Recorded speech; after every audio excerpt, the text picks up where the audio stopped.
संभल violence report 30% घटे हिंदुओं की आबादी। संभल हिंसा में कमेटी ने सीएम योगी को सौंपी रिपोर्ट। यूपी के संभल में पिछले साल हुई हिंसा के मामले में गठित कमेटी ने सीएम योगी आदित्यनाथ को सौंपी है। हिंसा के मामले में करीब 450 पन्नों की रिपोर्ट सीएम को सौंपी गई है। इस रिपोर्ट में न सिर्फ 24 नवंबर को हुई हिंसा के बारे में बताया गया है, बल्कि संभल के इतिहास में कब कब कितने दंगे हुए, उन दंगों में क्या क्या हुआ आदि बातें विस्तार से लिखी गई है। उत्तर प्रदेश के संभल की डेमोग्राफी को लेकर एक चौंकाने वाली रिपोर्ट सामने आई है। इसके मुताबिक संभल में केवल 15% हिंदू बचे हैं, बाकी सब पलायन कर गए। आजादी के बाद संभल नगर पालिका में 45% हिंदू थे। इसके बाद से यहाँ की डेमोग्राफी बदलती गई। 3 सदस्यीय न्यायिक जांच आयोग की रिपोर्ट में ये बात सामने आई। उत्तर प्रदेश के संभल में पिछले साल हुई हिंसा के मामले में गठित कमेटी ने सीएम योगी आदित्यनाथ को रिपोर्ट सौंप दी है। हिंसा के मामले में करीब 450 पन्नों की रिपोर्ट सीएम योगी को सौंपी गई है। इस रिपोर्ट में न सिर्फ 24 नवंबर को हुई हिंसा के बारे में बताया गया है, बल्कि संभल के इतिहास में कब कब कितने दंगे हुए और उन दंगों में क्या क्या हुआ, ये बातें विस्तार से लिखी गई हैं। संभल में पिछले साल मस्जिद में सर्वे के दौरान हिंसा भड़की थी। इस पर तैयार करीब 450 पन्नों की विस्तृत रिपोर्ट मुख्यमंत्री को सौंपी गई। 3 सदस्यीय समिति ने ये रिपोर्ट तैयार की है। रिपोर्ट के मुताबिक इसमें पिछले साल दंगों की तिथियों, उनमें हुई जनहानि, प्रशासनिक कार्रवाई और उसके बाद की स्थिति का पूरा विवरण शामिल किया गया है। सूत्रों के मुताबिक रिपोर्ट में कहा गया है कि दंगों में विदेशी हथियार मिले थे।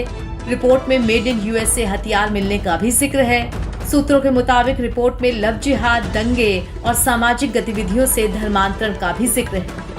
बता दें कि संभल में मस्जिद के सर्वेक्षण का आदेश एक स्थानीय अदालत ने 19 नवंबर 2024 को दिया था, जब एक याचिका में दावा किया गया था कि 1526 में मस्जिद बनाने के लिए एक मंदिर को ध्वस्त किया गया था। ये आदेश चंदौसी के सिविल जज की अदालत ने पारित किया। पहला सर्वेक्षण 19 नवंबर को हुआ और फिर 24 नवंबर को दूसरे सर्वेक्षण के दौरान ये हिंसा भड़की थी। अब इसी हिंसा पर रिपोर्ट तैयार की गई है। ये रिपोर्ट पहले राज्य कैबिनेट के सामने पेश की जाएगी। कैबिनेट से मंजूरी मिलने के बाद आगामी विधानसभा सत्र के दौरान इसे सदन में रखा जाएगा।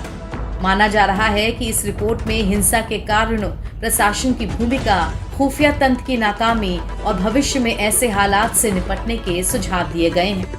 आपको बता दें कि संभल की न्यायिक हिंसा की रिपोर्ट में डेमोग्राफी बदलाव का भी जिक्र है। इसमें बताया गया है कि कभी यहाँ 45% हिंदू थे, जो आज घटकर 15 से 20% रह गए हैं। अब इस रिपोर्ट के बाद शासन के द्वारा क्या निर्णय लिया जाता है, ये देखने वाली बात होगी। मालूम हो कि इस पूरे मामले में उत्तर प्रदेश सरकार द्वारा 3 सदस्यीय जांच टीम बनाई गई थी। इसमें हाईकोर्ट के पूर्व सेवानिवृत्त जज देवेंद्र अरोड़ा को अध्यक्ष बनाया गया था। रिटायर्ड आईपीएस AK जैन और अमित प्रसाद सदस्य के रूप में इस समिति में शामिल थे। 3 सदस्यीय समिति को ये रिपोर्ट तैयार करने का दायित्व हिंसा के तुरंत बाद सौंप दिया गया था। समिति ने मौके पर जाकर प्रशासनिक अधिकारियों, स्थानीय लोगों और पीड़ित परिवारों से बातचीत की थी और पूरा घटनाक्रम समझा था, इसकी पड़ताल की थी और फिर इस रिपोर्ट को तैयार किया है।